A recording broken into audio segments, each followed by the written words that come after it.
tenan lho, Tru. Ah iya. Iya kene aku. Menungso ora tatanan matane kaya ngendi? Ana ratu ngadeg tabrak nganggo pit.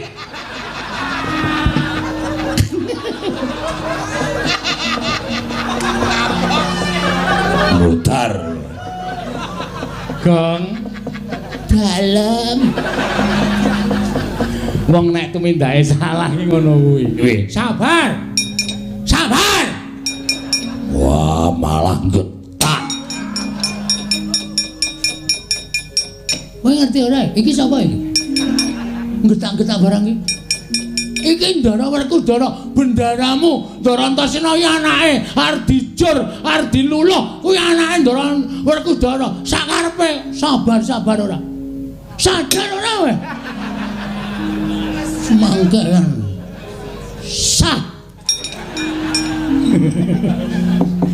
Bales aku ya.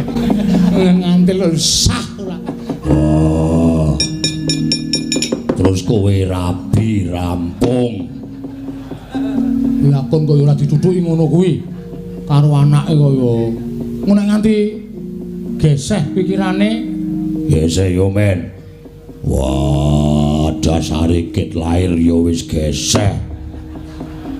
Edan mbok ben Gagas Antasena ora kaya anak-anak kuliyane. Ning janjane sampean malah salah lho, Pak. Salah piye? Nek aku anake bapak ki pancen tus anakmu tenan.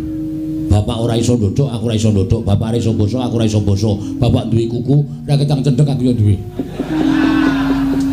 Ki tegese aku anakmu tenan. Ning saiki sing perlu tok perhatikan. Sing perlu tok teliti ki malah Kakang karo kanca Kakang Anturja kae. Werkudara ora iso ndodok, ora iso basa kok anake do sopan-sopan. Itu malah perlu dipertanyakan. Wah, aku kok cocok toh?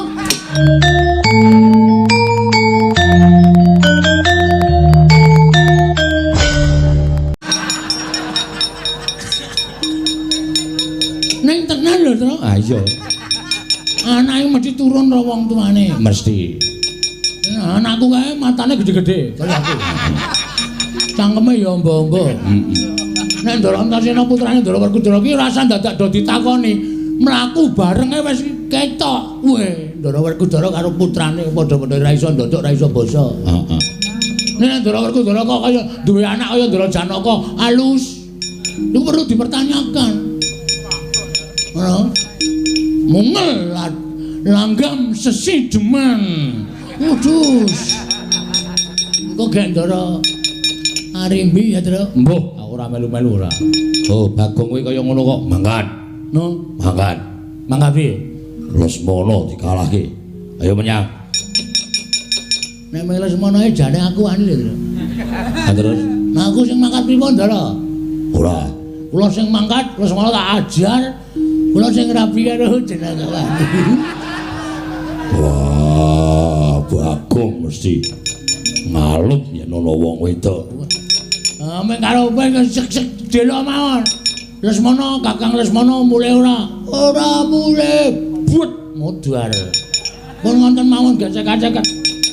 Enggak, niki sing perjalanan sedina mengke sore isih Bagong teng mriko ngono ora tekan wektune. Mangkat yo, Pak, sing hati-hati aja kaya bocah cilik. Njaluk pangestu. Yo, sing hati-hati. Ora menang karo Lesmana mulih rene tak gecek ndasmu. Yo.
Tetan padang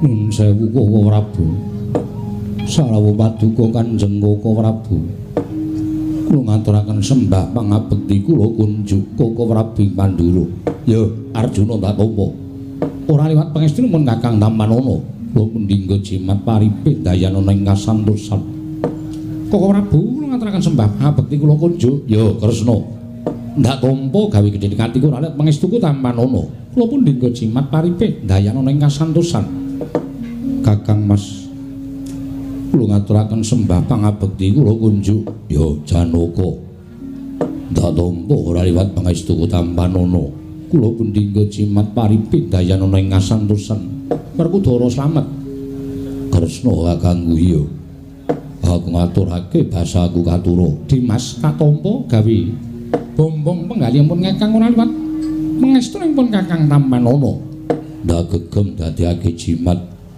kula ngaturaken sembah pangabekti kula konjo paman iya kula semono ndak tampa pangestuning pamanmu Tampanana Siwa Ndarawati kula ngaturaken sembah pangabekti kula katur iya semono ndak tampa pangestuku Tampanana ya nggih kula pundi engga jimat paripe dayanana ing kasantosan paman aku ngaturke bekti katur Antasena cah bagus ndak tampa Siwa Ndarawati aku ngaturke bektiku katur iya Antasena ndak tampa Pakde Mandura bektiku ya Pakde ya Antasena ndak tampa ora liwat pangestu ning awakmu Mandura Tampanana ndak gegem dadekake jimat Koko Prabu sumengga pengawak Bujang Damar Sasi rawuh ngandika Kanjeng Koko Prabu mugi kepareng kula cemadung dawuh kados pundi lan wonten wigatos menapa dene paduka pareng tedhak wonten ing kasatyan Madukara Janaka wonten timbalan wale-wale apa Yai praptanipun Kakang iki kula saka karsanipun Kakang pribadi nanging minangka dadi badal wangling Ayu Prabu Duryudana Uruhanira Dimas yen to Kakang ing Mandura sowan nglarapake kelawan Majaku Lesmana Mandra Kumara dene wigatine Lesmana kepengin dhaup kaliyan Atmajamu si Jenakawati mongko nyatane kabar ingkang ndak tampa dina samengko Jenakawati nalika semana wis mbok pacengake kelawan Atmajaning Si Werkudara nanging durung karuan sapa ing bakal dadi temanten lanang mula gandeng antaraning sira Yayi Madukara kelawan kadangku Werkudara durung ana tandha-tandha pepadhang sapa ing bakal dadi temanten lanang mula pun Kakang wani ngaturake Lesmana Mandra Kumara nyowanake kelawan anakku Si Lesmana supaya samengko nggonmu wis kencan semayan kelawan Si Werkudara dibatalake digagalake malah samengko manten lanang dudu saka ing Jodipati nanging saka ing negara Mestina Lesmana Mandra Kumara Janaka Sami gunjang ganjing langit kelap-lapaton Lirikin sanging risang mawe gandrung Wah Janaka Kulunten maring adawu Kakang Mas Praptaku ning kasadyan Madukara nglarapake karo anakmu si Antasena ingkang sayekti wis sagu bakal dadi calon manten lanang dadi wektu dina iki nggonmu kencan semayan karo Werkudara wis kelakon lan wis dadi mula aja nganti mbok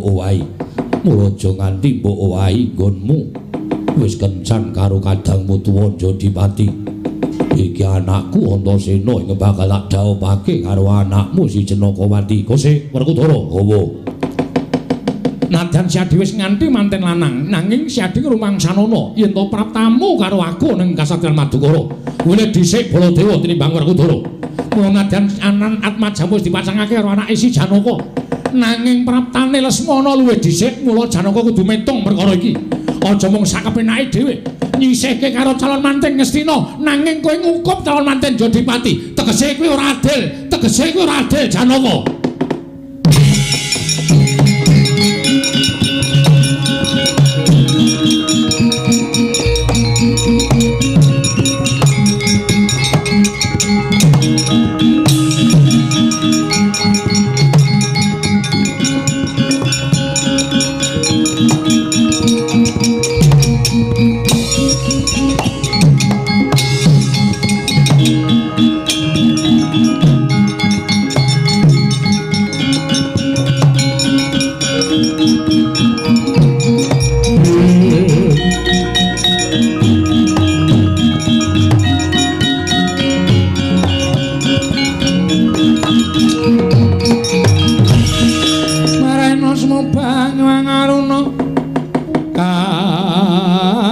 netraning nganggo rapuh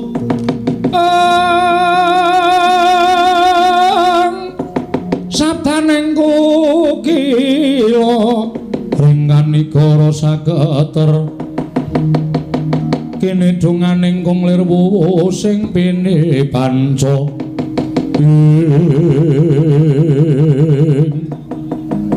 anak lanang marang Garuda ingkang sowan kula nyabyantung Somaduka paman kula ngaturaken sembah pangabekti kula kunjuk paman iya tak tampa samba lho iki kaya samba nun sewu Kanjeng Rama kula ngaturaken sembah pangabekti kula kunjuk iya tak tampa cah bagus pangestunipun Rama tampanana lah kok dadi kowe bareng karo kadangmu tuwa ing Traju Tresna Rama sepinten kalepatanipun ingkang putra Tadah Wadana mugi sak mangke malah langkung prayogi menawi Kanjeng Rama mangertos dhateng lampanipun lelakon apa Stijo nalika semanten kula nampi sowanipun kadang kula taruning marang Garuda pun Yayi Samba piyambakipun kepengin saged amengku garwa dhateng atmajanipun paman Madukara inggih menika pun Yayi Janakawati nanging sajaipun badhe munjatur Somaduka Kanjeng Rama kadang kula pun Yayi Samba menika ajrih menawi nampi dukanipun Kanjeng Rama tumunten sowan dhateng negaring Traju Tresna lan kula ingkang minangka dados wakilipun Kanjeng Rama kula ingkang sakmangke badhe nyuwun supados paman Janaka maringaken pun Yayi Janakawati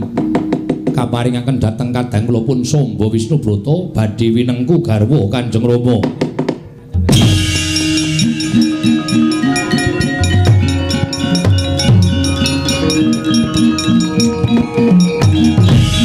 jagat pasisaning Ubathara wayah tur jagat Samba wonten paring adhawu lah kok dadi kowe ora taren karo wong tuamu malah semune kowe ora percaya karo wong tuamu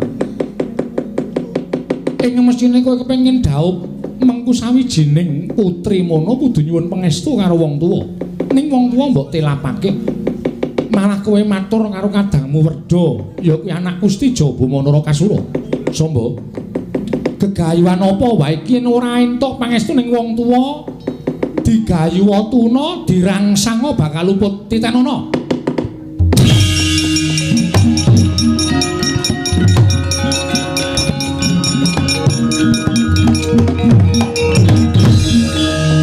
Kanjeng Rama sewu-sewu kalepatanipun ingkang putra Tadah Wadana nadyan sampun mekaten pangandikanipun Maduka Kanjeng Rama nanging kula badhe anyobi dhateng ketrimaning gesang kula nadyan boten kanthi pangestunipun Kanjeng Rama Namung kula kinten ingkang kula sambati menika Kakang Mas Tijo. Mbok menawi pangestunipun Kakang Mas Tijo anyembuh dhateng kasembadaning sedya kula Rama, ya wis sakarmu. Aku ora melu-melu perkara iki wis sakarmu. Inggih, Koko Prabu. Kakang Mas anakku Setijo.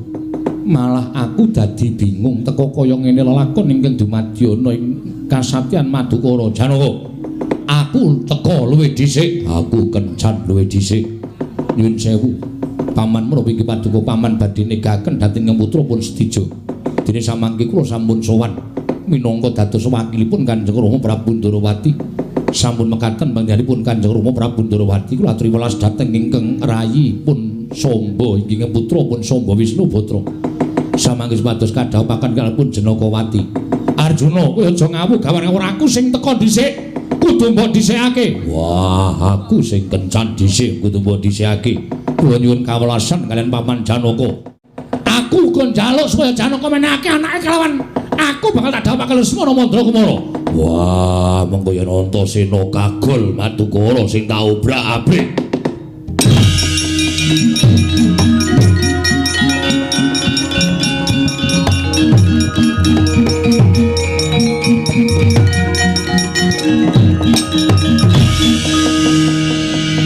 Mas, nggih. Gandeng Paduka ingkang sampun kencan semayan kaliyan ingkang rayi. Malah sak mangke kathah penglamar ingkang sampun rawuh wonten ing Madukara. Ewuhaya ing pangraos, kula mboten saged ngrampungi perkawis menika. Malah sak mangke kula borongaken dhateng jengandika Kakang Mas. Lho, lah kok tadi Werkudara sing tengah iki piye? Kakang Mas Jodipati ingkang kula pitados Koko Prabu kula nyuwun pangapunten ya. Aku trima. Ning Werkudara ya kudu adil ngrampungi perkara iki. Aja mban sindhe mban siladan. Wah, Werkudara kuwi nggone wong wutuh apa anane. Yen pancen aku kudu nglakoni sarta ingkang mutusi perkara iki Janaka tak tampa apa sing dadi aturmu. Baladewa kakangku. Setijo kabeh padha nggawa manten lanang. Wah, yen manut karo Werkudara ya kudu dirampungi kanthi carane wong lanang, carane wong satriya. Carane satriya piye? Manten telu didu. Manten telu didu piye? Didu sapa sing menang ngukup Janakawati. Lah nek antaraning Lesmana karo Antasena ya ora imbang. Wah, perkarane ora perkara imbang karo ora mengkari wani apa ora. Yen ora wani mantenmu ganen bali ngono. Ora kanggo nang kene. Nanging sapa sing wani ayo ditandingke? Ditandingke Lesmana, Samba, Antasena. Sapa sing unggul ngukup paran Janakawati? Werkudara, aku sarujuk.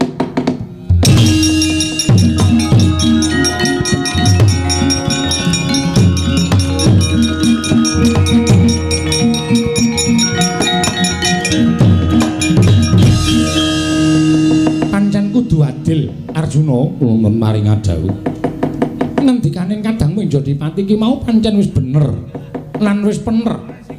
Siripun kados pundi Paduka Kanjeng Koko Prabu paring dawuh mekaten. Lho coba to. Samba kuwi ya satriya. Lesmana ya satriya. Antasena kuwi ya satriya. Malah sing putra Nalendra kuwi Lesmana karo Samba. Lah nek kepengin mengko garwa sawijining putri ya kudu duwe pambegan kaya ratu-ratu liyane bedah negara mboyong putri. Nek ming enak-enak tengok-tengok nemu kethok lah dudu anak ratu nek cara kaya ngono kuwi.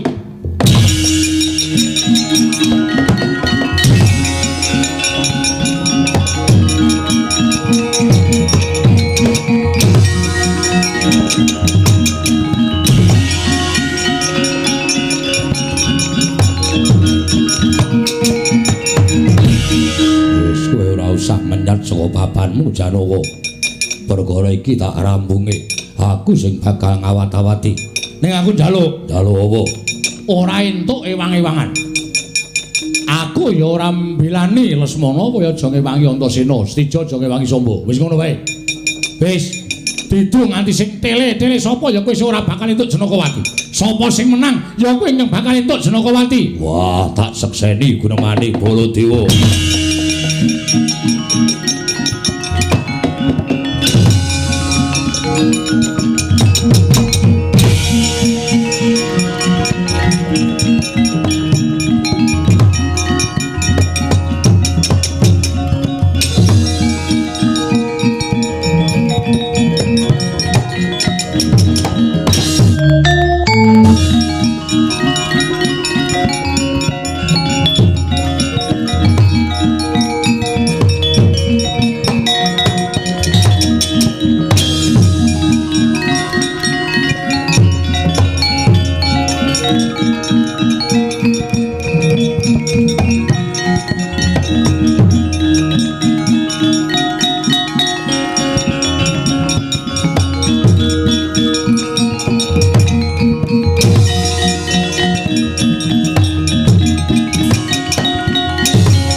Sandangkan sing langit kelap-lapaton lirking saking risang mawe gandrung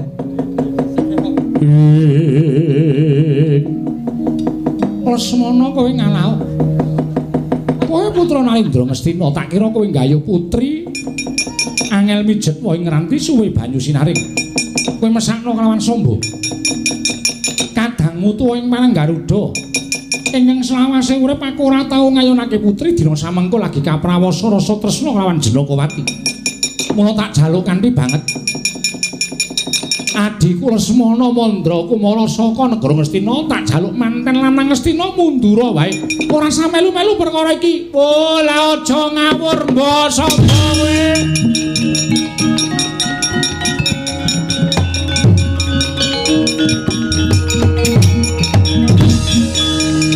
Rene ya.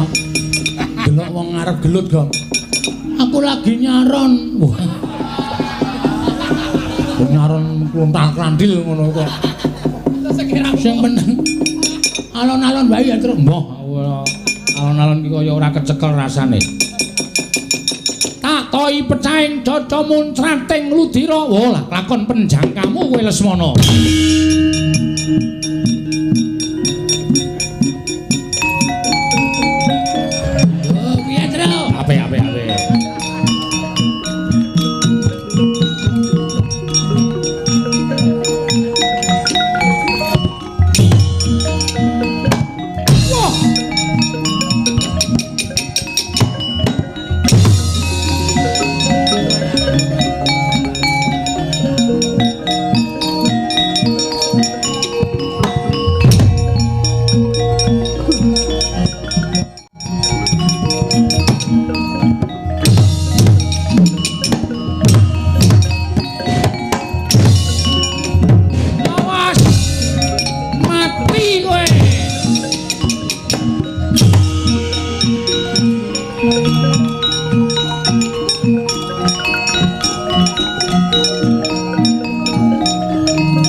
Kaya karton ketemper yudhane Kyadi. Waduh. Kula menika slaminipun gesang menika dereng nate. Kula menika nglampahi peperangan dereng nate kula menika adu atosing balung wuleting kulit. Lah kok sagedhaken menika ngawrataken dhateng raos tresna kula. Kemuntun kula kedah perang tanding kalanipun Lesmana Mandra Kumara Kakang Mas. Kakang Mas kula nyuwun sabiyantu. Kegiatan kula sampun telas, napas kula mboten kiyat menawi kedah perang dangu-dangu kaliyan Lesmana Mandra Kumara. Yai. wis dadi gumulung ing rembug ora entuk ewang-ewangan jroning perang tandhing iki. Mula yen siadi kalah ora usah dadak duwe kekarepan sing nerak saka bebener. Yen kalah diakoni kalah kuwi luwih satriya. Bali sesuk mangsa kala tak gayuke meneh yen pancen siadi kepengin dhaup karo sawijining putri. Kakang Mas, wis ora usah digelani so Bali.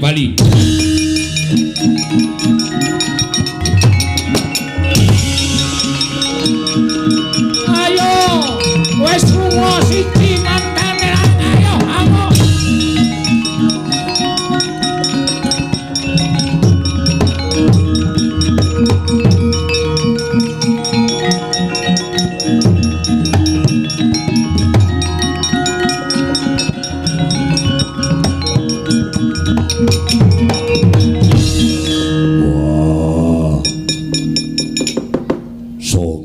Wis lunga kalah karo Lesmana glilipe ming kari siji. Kowe manggato Lesmana bandingen modar terus kowe rabi rampung. Lakon kaya ora ditutuki ngono kuwi karo anake kaya ngono nganti geseh pikirane. Geseh yo men. Wah, dasare kit lair yo wis geseh. Edan mbok ben Gagas Antasena ora kaya anak-anakku liyane. Ning janjane sampeyan malah salah lho, Pak. Salah piye? Nek aku anake bapak ki pancen tus anakmu tenan. Bapak ora iso ndodok, aku ora iso ndodok. Bapak ora iso basa, aku ora iso basa. Bapak duwe kuku, ra ketang cendhek aku yo duwe. Ki tegese aku anakmu tenan. Ning saiki sing perlu tok perhatikan. Sing perlu tok teliti malah Kakang karo kanca Kakang Anturja kae. Werkudara ora iso ndodok, ora iso basa kok anake do sopan-sopan. Itu malah perlu dipertanyakan. Wah, aku kok cocok to? Ning tenan lho, Tru. Ah iya. Anake mesti turun karo wong tuane. Mesti. Anakku kae matane gede-gede kaya aku. Cangkeme ya amba-amba. Nek Ndara Antasena putrane Ndara Werkudara ki rasa dadak do ditakoni, mlaku barenge wis ketok. Weh, Ndara Werkudara karo putrane padha-padha ra iso ndodok, ra iso basa. Heeh. Nek Ndara Werkudara kok kaya duwe anak kaya Ndara Janaka alus. Iku perlu dipertanyakan. Ora. Mungel langgam sesi deman. Udus. Kok gak Ndara Arimbi ya, Tru? Mbuh. Ora melu-melu ora. Oh, Bagong kuwi kaya ngono kok. Mangkat. No, mangkat. Mangkat piye? Lesmana dikalahke. Ayo menyang. Nek Lesmana jane aku ani lho. Terus, nah aku sing mangkat pripun, Ndara? Ora. Kula sing mangkat, Lesmana tak ajar. Kula sing rabi karo jenenge. Wah, Bagong mesti ngalut yen ana wong wedok. Mek karo kowe sek-sek delok mawon. Lesmana, Kakang Lesmana mulih ora? Ora mulih. But modar. Pun wonten mawon gesek-gesek. Enggak, niki sing perjalanan sedina mengke sore isih Bagong teng mriko ngono ora tekan wektune. Mangkat yo, Pak, sing hati-hati aja kaya bocah cilik. Njaluk pangestu. Yo, sing hati-hati. Ora menang karo Lesmana mulih rene tak gecek ndasmu. Yo.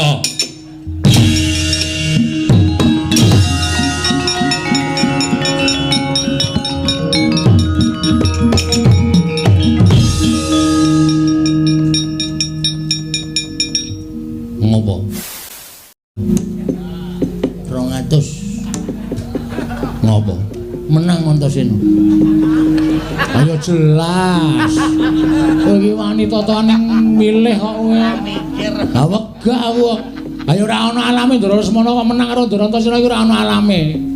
Ha oke, kowe 200. Nek Ndara Antasena menang, aku bayar kowe 20. Ning nek Ndara Antasena kalah, kowe bayar aku 200. Piye? Totoan rumaling. Jempolmu mlocot ora. Ora sak totoan kok ora dikeparange kok totoan senengane. Ayo ditandan terus. Yo. Juara dunia. Seneng lho. Pripun to wong kene seneng kok sampean malah merengut. Bingung aku terus. Bingung piye? Ya nek aku engko ling nglakoni duwe rasa tresna nek ora. Lah mulane ketemu sik. Ketemuan. COD. COD iki apa? Cocotmu. Tak keplak ndasmu lho. Lah ya ora dong sedo muni COD ngono lho. Lah niku ora dong. Wah, selamat. Aduh. Arep rabi. Iya, Gong. Heeh. Aku bingung, lek ku arep miwiti piye? Ya wis mulai aja. Mengalir. Lho ditotke perasaane, mboten sak bingung-bingung. Ngono kuwi iki mengke wiwit dhewe kok ya, Truk. Mbok. Aku tak ro gareng kowe. Lah ngopo? Ora tau kompak karo kowe. Aku iki ngomong-ngomong ora jelas kok. Pon, pokoke anggere sampean mengke ketemu kali Jenakawati, terus sampean omong piye engko aku dikandani. Walah, dadak ngene. Jen, utawa Dik. Muni Dik. Heeh. Nek ana ukara sing luwih apik. Yang. Heeh. Yang aku padamu. Ngono. Yang aku padamu. Aku padamu.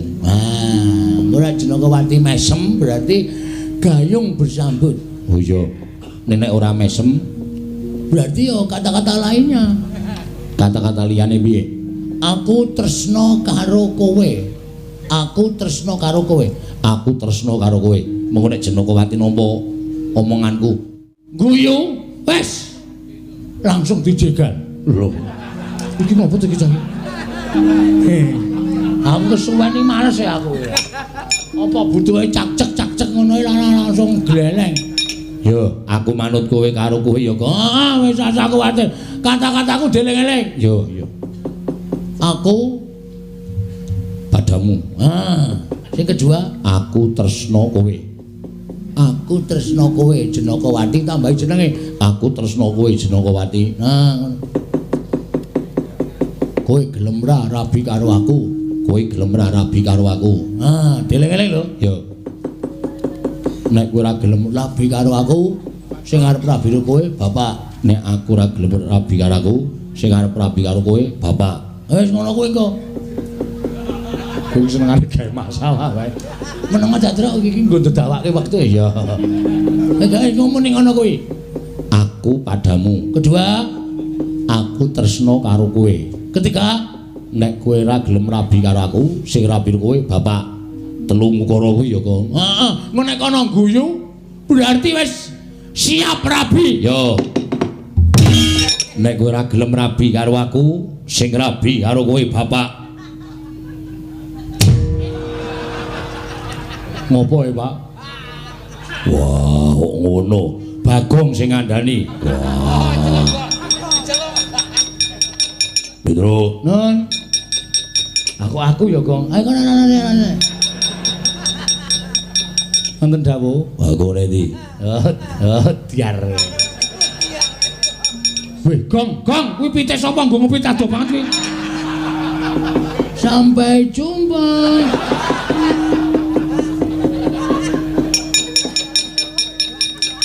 Bagong ngepit adoh banget kok. Wedi sajake. Wah, ngajari karo anakku. Nggih, kula ya ngerti. Neng kemawon mengko rak bali niki ajeng nang pitung wong dudu pitik, mengko rak goleki sing duwe rak mesti balekke ora. Kula kenalok maling punan. Antasena piye, Pak? Piye rasamu? Ya suwe-suwe kok aku nyawang adikku Jenakawati iki kok seneng atine, Pak. Wah. Seneng. Yen seneng tegese kowe uga ketukulan rasa tresna. Aja mbok tampik, aja mbok tuwa. Kuwi uruping jiwa sing suci paringane sing gawe jagat. Lakonono ngger cah bagus.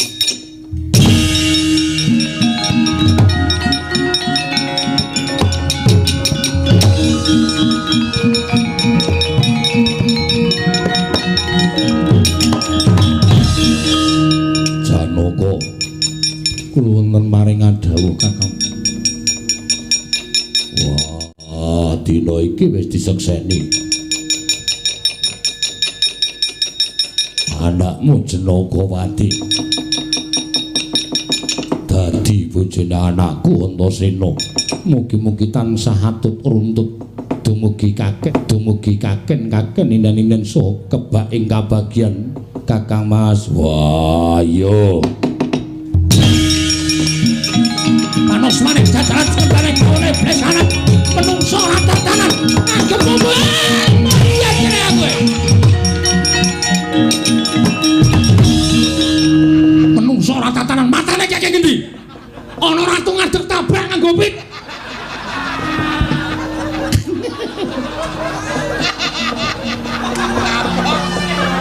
Mutar. Gong dalem. Wong nek tumindake salah ki ngono kuwi. Kowe aja-aja Indra Antasena kok ngomong kaya ngono ae. Terus kowe arep mlayu saka kasunyatan nyaut pite wong kok nggo pit. Kok iso nabrak? Aku ki ngematke kowe noleh memburi ta, Tru? Heeh. Ora ngerti nek Ndara Weradiwali ning ngarepku grubyak. Menungso aku ora tuh tabrak nggo pit. Ya ngapunten mboten ngerti. Mboten sengaja, ora sengaja. Bane mlebu tengah-tengah sikil. Macekluk kena lampu. Edian. Nganti mules aku le ngambek. Mbok sesuk meneh ora aneh-aneh. Lha niku ngapunten. Nanti kok ngijoli sing depit. Rodane dekok. Rodha kok dekok. Anu apa pelek? Ayo rusak ora karo-karoan iki. Wis menika arep ameng lucuke kok tombok. Ayo saking dene kowe iki ora. Janaka punten dawuh. Antasena dadi bojone Jenagawati. Inggih Koko Prabu. Kula suwun paduka Kanjeng Koko Prabu mangestanana dhateng Kang Putrawun Jenagawati lan Antasena. Samangke perkawis Lesmana Mandra Kumara kula kinten. Mbok menawi sadèrèng titi mangsanipun pikantuk judu kula nyuwun pangapunten ya ora dadi ngopo. Ning lilananipun Kakang manunggal ning kasatyan Madukara. Maringi pangestu karo anakku Si Antasena dene Si Jenagawati. Kula sumanggaken paduka Kanjeng Koko.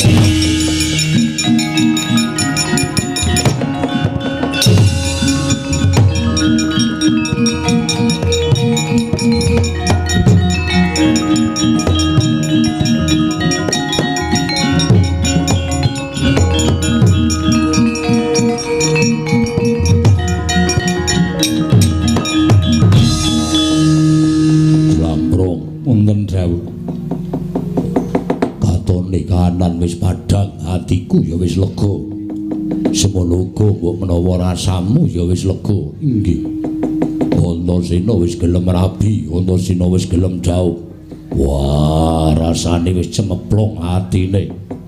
Ora kudoro. Semar, kula ndongakno karo anakku sakloron. Mugi-mugi tansah atut runtut kebak ing kaberkaning Gusti Mahanasa. Bagya mulya sugengipun ngantos puputing yuswa tansah tresna tinresnanan saengga saged momong putra ingkang sayekti saged njunjung derajatipun tiyang sepuh. Ya.